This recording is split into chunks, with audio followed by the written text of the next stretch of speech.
Super Flat.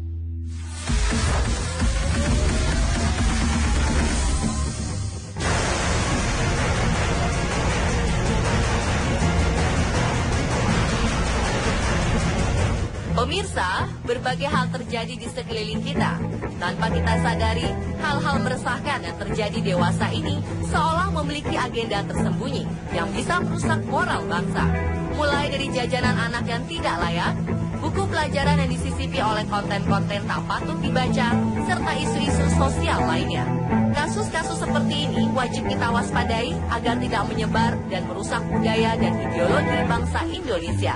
Langsung saja, inilah 7 kasus yang meresahkan masyarakat Indonesia versi on the spot.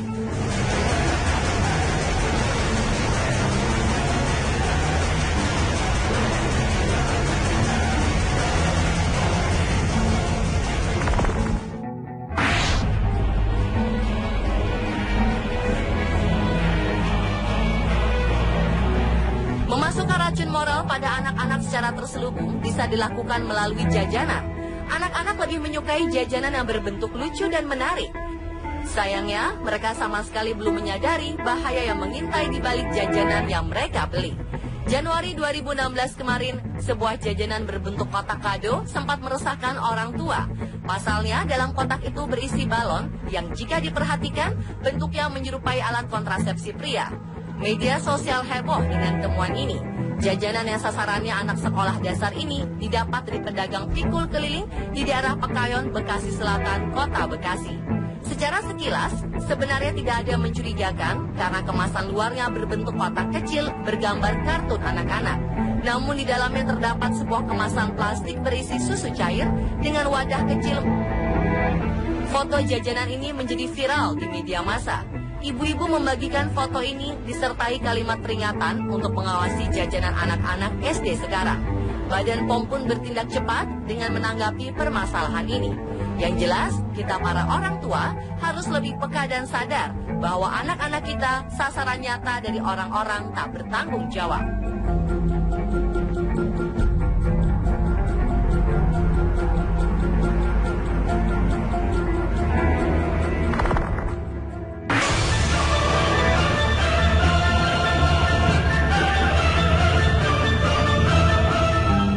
Emoticon atau emoji dengan unsur penyimpangan seksual, lesbian, gay, biseksual, dan transgender atau LGBT meresahkan masyarakat Indonesia. Line sempat memasukkan stiker berbau LGBT, yakni dengan menampilkan 2 laki-laki layaknya pasangan. Pihak lain segera menarik stiker tersebut dari jaringannya di Indonesia. Kementerian Komunikasi dan Informatika bersama Line juga menyaring stiker di aplikasi Line. Sementara WhatsApp dalam pembaruannya menambah kategori emoticon dari semula 5 menjadi 8 kategori pada Februari 2016 ini. WhatsApp menambahkan beberapa emoticon yang terkesan mewakili LGBT. Pembaruan WhatsApp pada perangkat iPhone dengan versi 921 ditemukan gambar yang memperlihatkan pasangan sejenis. Ada pula gambar 2 laki-laki dengan 1 anak dan dengan 2 anak. Sementara gambar lain menunjukkan 2 wanita dengan 1 anak dan 2 anak. LGBT sendiri menjadi isu sensitif di Indonesia. Dari sisi ilmiah, LGBT dikatakan bukan merupakan sebuah penyimpangan, tetapi sebuah kesalahan kromosom yang menyebabkan seseorang merasakan sesuatu yang berbeda dari kelamin wanita dan pria pada umumnya. Namun di sisi agama, perilaku ini jelas menyimpang dan tidak diperkenankan.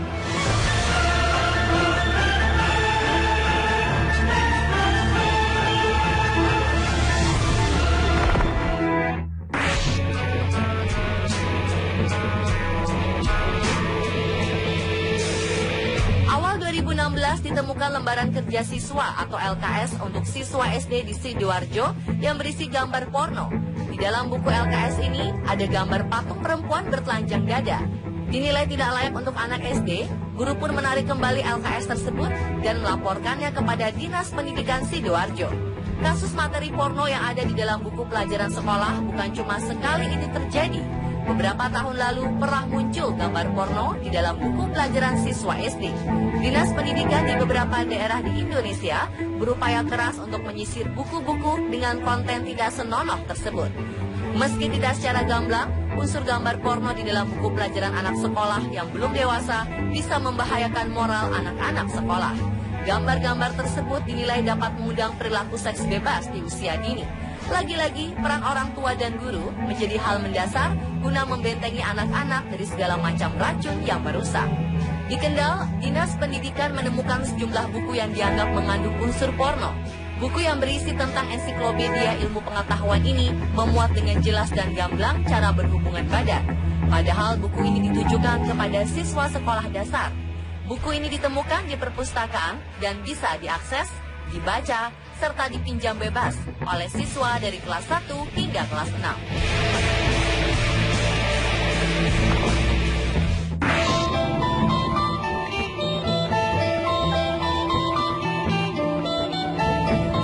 Yang juga sempat meresahkan masyarakat adalah kasus pelecehan seksual di salah satu sekolah internasional di Jakarta. Sekolah internasional merupakan lembaga pendidikan swasta yang sudah diakui kualitasnya, baik pendidikan maupun tenaga pendidiknya. Para orang tua pun tidak sungkan menyiapkan biaya lebih agar anaknya bisa mendapatkan pendidikan terbaik. Sayangnya, kasus pelecehan seksual yang dialami pelajar sekolah internasional beberapa waktu lalu menambah daftar keresahan kita. Awalnya pelaku disinyalir merupakan petugas kebersihan di sekolah.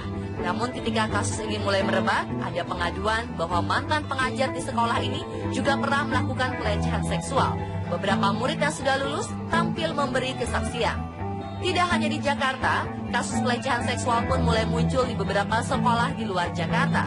Berita ini akhirnya membuat masyarakat sempat bingung dan takut membeli sekolah yang baik bagi anaknya. Sekolah mahal pun seolah tidak menjamin keamanan dan ketenangan anak-anak.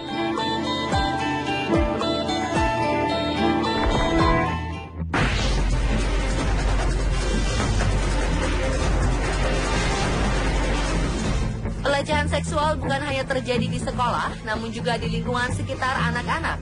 Biasanya para predator anak-anak ini berkedok sebagai pedagang agar bisa dengan leluasa mendekati calon korbannya.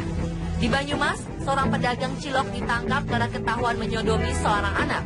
Setelah ditangkap, pedagang ini mengaku telah melakukan praktek sodomi kepada 28 orang anak.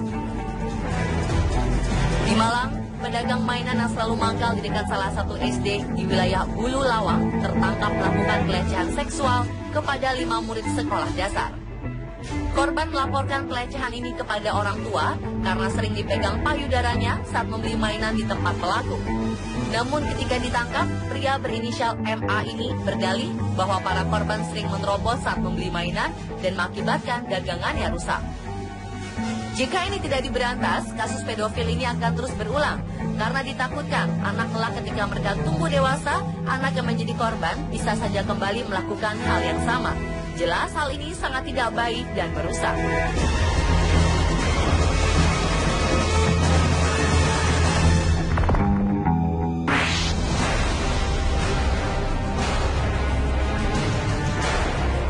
Kasus geng motor yang kegiatannya banyak merugikan warga hampir setiap tahun terjadi di berbagai wilayah di Indonesia. Awalnya geng motor tergabung karena mengisi hobi saja, namun seiring dengan berjalannya waktu, kelompok ini menjadi sebuah geng yang saling memamerkan kekuatan dan berubah menjadi anarkis. Keberadaan geng motor tak bertanggung jawab ini jelas meresahkan masyarakat. Pada bulan November 2015, sebuah desa di Garut, Jawa Barat, porak-poranda dirusak oleh sebuah geng motor. Mereka beraksi dini hari dengan merusak rumah warga dan beberapa fasilitas seperti posyandu, masjid, hingga gerobak pedagang. Pada September 2015, artis Sherina Munaf pun menjadi korban geng motor di Bandung. Ia bersama ibunya sedang berkunjung ke kota Kembang itu dihadang oleh kelompok geng motor dan dimintai sejumlah uang. Ada ratusan kasus geng motor yang terjadi di Indonesia setiap tahunnya. Hal ini sangat meresahkan. Ditambah lagi sekarang hadir sebuah sinetron tentang geng motor. Masyarakat bertambah resah karena sinetron ini seolah sebagai pembenaran akan perilaku geng motor yang kasar. Sinetron ini pernah mendapat teguran dari Komisi Penyiaran Indonesia karena menampilkan perkelahian antar geng motor dan perkataan-perkataan kasar pada pembicaraan mereka.